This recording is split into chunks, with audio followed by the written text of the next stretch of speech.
Hey, what's up, Hey, Toby? buddy. We are on again for another week. Whoop, whoop. To this week's topic Yeah. What's is brewing? being SaaS-Fished. SaaS-Fished. It's Oh, like cat being catfished. oh, yeah, yeah. I know you're in the dating pool. Yeah. For those, maybe I'm getting catfished a lot more than I know. For those of us that are over 30 and may not be up to speed on the latest, talk to me about catfish first, and then let's talk SaaS. Yeah, catfish is basically you get a picture of Okay. someone, and the image in real life, or IRL, as the kids would say, does not match. There's a total mismatch. And the thing is I think this happens with SaaS software. So you think that there's groups of young Korean men also pretending to masquerade as attractive young women in the SaaS software space? What I specifically see, because when you go to these people's websites, it is so pretty. Oh, it's so It elegant. is so elegant. It is so wonderful. Yes. And the video that they have on how this thing works, I mean, it can get you going. Yeah, Just like that fake picture. that's right. And that's ultimately what it ends up being. Like we end up buying these products, and sometimes companies spend a lot of money. Like Salesforce, Yeah. they might be the number one SaaS fisher out there. Dude, yeah, their creative team does a spectacular job. If products work phenomenal. the way that the creative videos unfolded, I would love working with technology. Maybe it's as simple as if you have actual like animated characters, you're screwed. That's the indicator. It's like on an app when it's like, I like older men and walks on the beach, but nights in watching Netflix, you're like, yeah, no, that's fake. Yeah. That's clearly Yeah. fake. Well, it's just interesting. And like, it's funny because it leaves so much up for interpretation. Yeah. Yeah. So you literally can do nothing more than just get very excited about what you think this will do for your pain. Right. And the person sitting next to you, your colleagues, has a completely different pain that they're going through in their day to day, but it's going to solve their pain too. And it might not solve anybody's pain. Yeah. I love that because you're right. In the advertisements, with the exception of prescription medication on television, where they have to disclose horrible. So can you imagine if SaaS ads had to disclose all the horrible side effects? You know, may cause ocular bleeding, insomnia, stripe the office, flop. Side effects include not getting your clients to use the system, major frustration, very pissed off at the tool. That's all right. They may stop Do not returning use your it. calls. Yeah. Do not use if you're allergic to accounting software.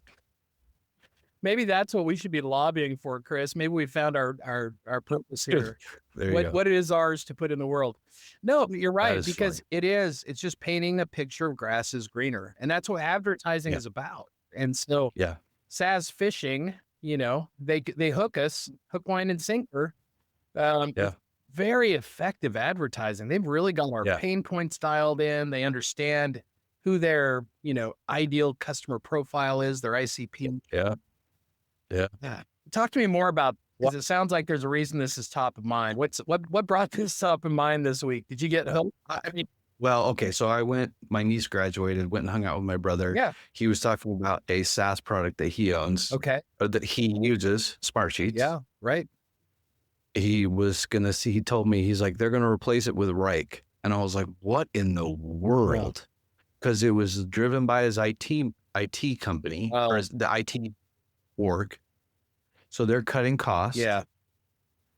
And so they were hook, line, and sinker on Rike because it actually probably will solve a problem for someone somewhere. Yeah. But my brother's like, look, it cost me $1,000 for my license, you know, $100 a month-ish. But my View license are free. And like, if I go to Rike, first of all, it won't work because it's different software. Second, like, it's a different use case. It's a workflow tool versus a spreadsheet-ish tool, right? Yeah. Like, it's different use case. Yeah. He's like, if I was to go to Rike, I was like, that cost me $30,000 a year because it's sure, the annual cost for my license Right. is $360, but it's $36 for every user, Yes. and 1,000 people use this thing. And he's like, yeah, it's not gonna work. It was pretty funny. It's kind of the difference too. Like a mechanic might say it's a hell of a lot easier to work on a little Cessna than the Boeing 737. But you go, yeah, but we have 1,000 people we have hundreds of people to move around, and the Cessna's not going to get us there. I love that. I love this. What an interesting contrast, because you're right. To one ear or to one stakeholder, it absolutely resonates with their pain point. So often in enterprise, it is a cost containment thing. Yeah. Wow. And those are two radically different products. Oh, it's use totally them both. totally different. Yeah. And both are good, and both have their place, and not going to work. So why do we keep falling for this? Yeah. I think number one, the demo Mirage. Oh, brother. Yeah. He'd lean into that. Talked about the shifting heat waves over the sand here. The demo. I mean, you can demo stuff to look really, really good. One, because you're not grounded in that tool. Right. And so whatever they show you, again, you let your mind go into, this fantasy world of it's going to be amazing if all the things could do the things. And it doesn't work that way. No. Because you got to get people to adopt. Yep. And I do think that when you are looking to change a piece of software, you are actually looking at pain in the wrong area. Say more about it.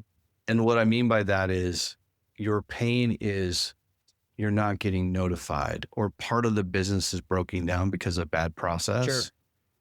And you're not, because your process doesn't serve you and it basically hurts you. Yeah.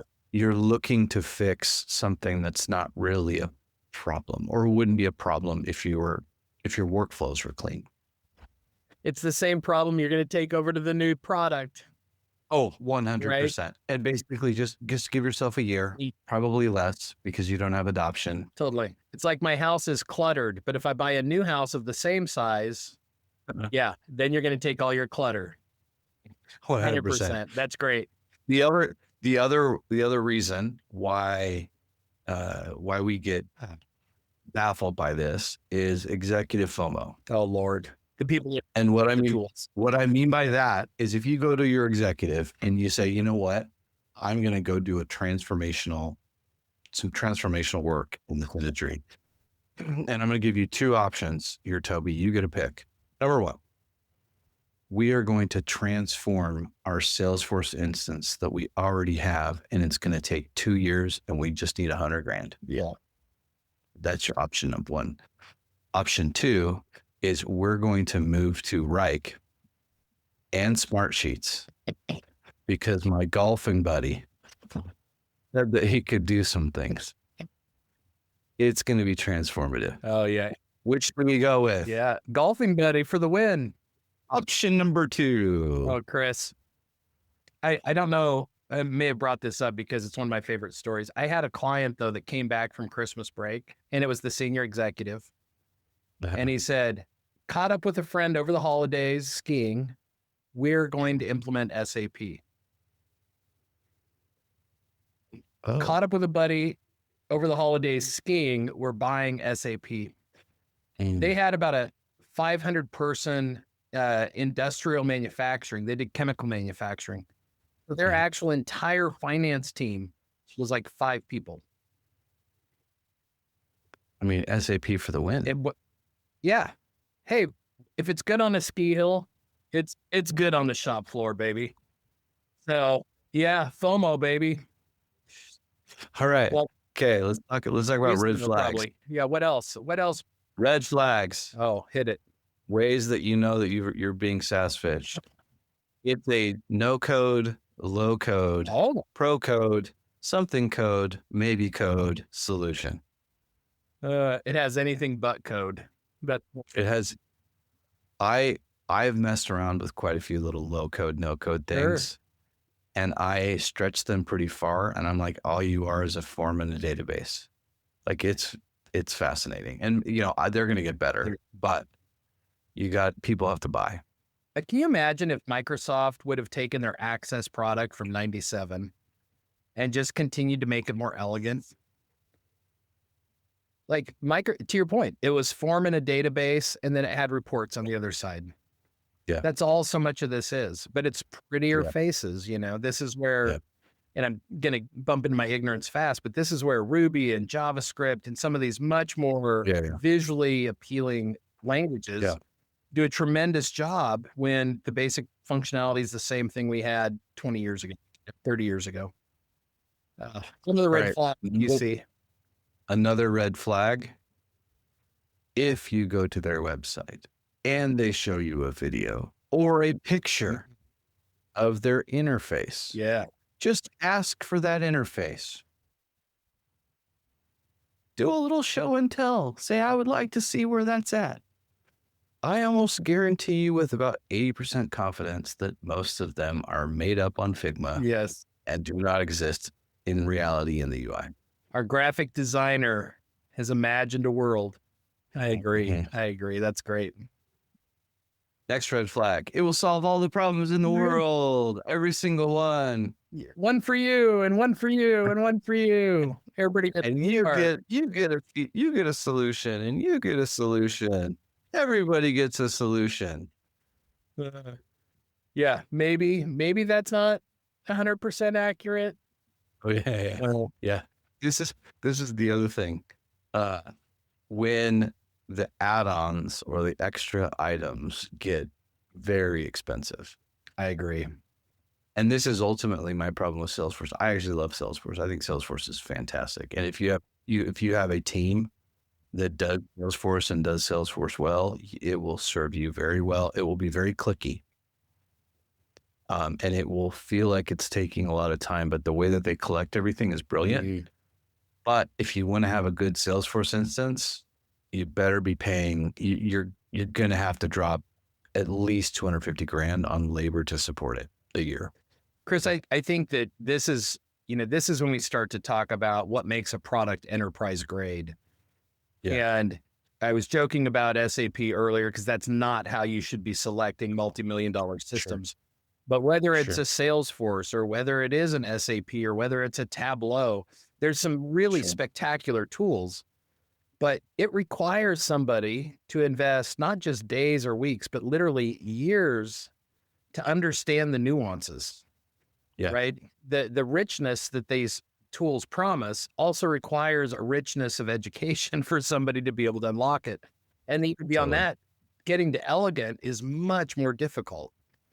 Oh, it's super hard. To your point, Salesforce, I've yet to use an instance that doesn't feel really chopped up because it's not easy to create elegant interfaces. It's not easy to create intelligent forms that are asking data in the right time at the right way. Yep. Yeah. Salesforce is built to scale, but essentially it's a fancy database. I mean, it really is. And again, it's fabulous, but you could screw it up with the best of them. Totally. Well, so there's got to be aside from being embarrassed and getting egg on your face, just like getting catfished and discovering that you're dating a middle-aged man that you've been flirting with online. What's the impact of, there's a reason why SaaS-Fishing is not good for the gullible. What's the impact? I think some of it just comes down to the wasting time. Yeah. Yeah. Like the grass is always greener, spending a lot of time in just, instead of fertilizing your own yard with manure, which is a great fertilizer, you're looking across to like, oh man, they've got such nice green grass over there. Like it's just that waste of time. Yep. And then just the stress of trying to get anybody to adopt anything is so hard. Change is hard. Yeah. I've yet to encounter an organization that doesn't have 2 or 3 seismic things going on at once. Yeah. Good economy, bad economy, flat economy. Yep. We have people that are coming and going. We're losing key actors. We're being forced to change out software products or change our pricing or work with new customers. Yeah. We undervalue how painful change can be. So Yeah, I think that that's like the next thing, the next two, when it like the cost of doing it is just the cost of the team, yeah. because you're taking them down to run a parallel, Oh, right? You're if you do it right mhm. and you have buy-in and you have authority to actually implement something new, Yeah. you can tear down a bunch of process debt, and it doesn't matter what you switch to. Yeah. Like you could switch from PowerPoint to Excel, and not that you would, Yeah. although Yeah. in some case, maybe PowerPoint to Word. Yeah. For the But sake if of you argument. switch from, Yeah. yeah, if you could switch from PowerPoint to Word, and just in doing that one thing, you could unstrip some of these legacy things that just aren't a thing anymore. Well, Chris, I think that that's a really good, and we talk a lot about this process at work. So oftentimes it's hard to argue for a budget to clean up Yep. process. Yeah. It's not going to be sexy. Even your example earlier, use the tool we have, invest some cycles to really remove all of the fat and unused tissue. And they're like, Yeah. give us a new name. Yep. I think truthfully, I think that's why sometimes people name their systems not by the branded provider, but they call it something else internally because it does give them a little Oh bit yeah. more flexibility, Yeah. So All right. So how do we prevent it? yeah. Talk to me about thoughts on prevention because we all, Uh, get a sandbox, oh, good. get a Talk demo, more get a with POC. dates. Yeah. Don't show me your happy path, perfectly curated landscape. No. Let me get messy. Some of it's insurance. Mm, Spend a little up front yeah. Good call. to get a POC, especially if you're going to drop hundreds of thousands, 200,000 a year. Yeah. Like, spend some money, Yeah.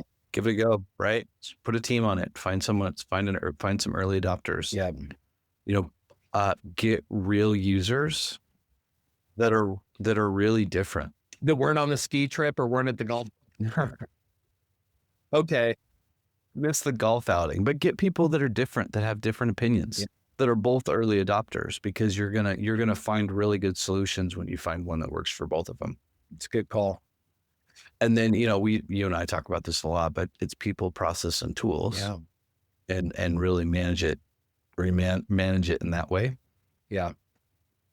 And then when they, this one's actually really good, but just watch out for integrations. Whew. Yeah. Because everybody wants automation and they don't understand how difficult they are. Like I remember when APIs and integrations first showed up and Zapier sounded like this really magical, Mhm. Lego like click a block. Mhm. And what was never explained was that was just the basic handshake to say, yes, the front door is here and the other front door is there. It doesn't move Yep. anything. It does, it's a shallow Yeah. experience. And I think in the last 10 to 15 years, we've really come to understand that integrations are deep and take time to invest in. Yeah. You're also beholden to whatever those applications are. Yeah. You're locked And in, so right. yeah, you are limited to what the system will allow you to do. Yeah. And even worse, you're limited to what your people are actually going to do. And that's actually where I think they break down the most. But Yeah. The human factor is variable, right? 100%. No, Chris, this is a good, All right. I love the how to defend yourself. Yeah. That's a great list. Well, I think we did it again. We made it through another one. Just a smidge over 5 minutes, but I think it's worth it. Yeah. Careful SaaS-Fishing out there on the dating site. No. Yeah. If you're gonna go SaaS-Fishing, get a good lure. That's right. That's right. Take some preventative measures. Hey, as always, I appreciate our conversation. All right, man. Good stuff. Catch you next week. See ya. Bye.